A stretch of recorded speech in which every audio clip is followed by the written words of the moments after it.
बिस्मिल्लाहिर्रहमानिर्रहीम। अस्सलाम वालेकुम नाजरीन, नई अपडेट में खुश आमदीद ख़वातीन और हज़रात। और यहाँ पर आपको बताते चलें कि कराची के शहरियों के लिए नई मुश्किल पैदा और शहरियों के लिए आई है बहुत ही अहम खबर। आपको बताते चलें कि कराची वाले जुलाई में इस्तेमाल होने वाली बिजली के लिए 1.35 अरब रुपये मजमूई तौर पर इजाफी अदा करेंगे।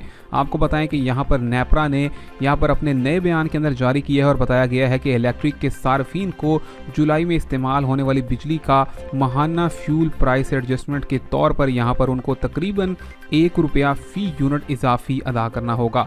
आपको बताएं कि उन्होंने बताया है कि जो कि इजाफी रेवेन्यू में 1.35 बिलियन रुपए हासिल होंगे। नेपरा ने यह भी कहा है कि FCA लाइफलाइन सारिफिन के अलावा तमाम सारिफिन के ये ज़ुमरे पर लागू हो जाएगा। ख़वातीन और हज़रात, इस हवाले से कराची के शहरी काफ़ी खासे परेशान नज़र आते हैं और यहाँ पर ख़ास तौर पर मुतवस्सित तबके के लिए बिल की अदायगी बहुत ही मुश्किल होती जा रही है। कराची के शहरियों के लिए ये बहुत ही अहम खबर है। यहाँ पर आपको बताते चलें कि अब आपको बिल के अंदर इजाफी फ़ी यूनिट 1 रुपया देना पड़ेगा, जो कि आपके इस्तेमाल शुदा यूनिट के ऊपर एक फ्यूल प्राइस एडजस्टमेंट के तौर पर लागू कर दिया गया है, जो कि आप लोगों को मुकम्मल तौर पर अदा करना होगा। और इस तरह से कराची से 1.35 बिलियन रुपए हुकूमत इकट्ठा करेगी। ख़वातीन और हज़रात, ये अब तक की ताज़ा तरीन रिपोर्ट। मिलेंगे नई अपडेट में, तब तक के लिए अल्लाह हाफ़िज़।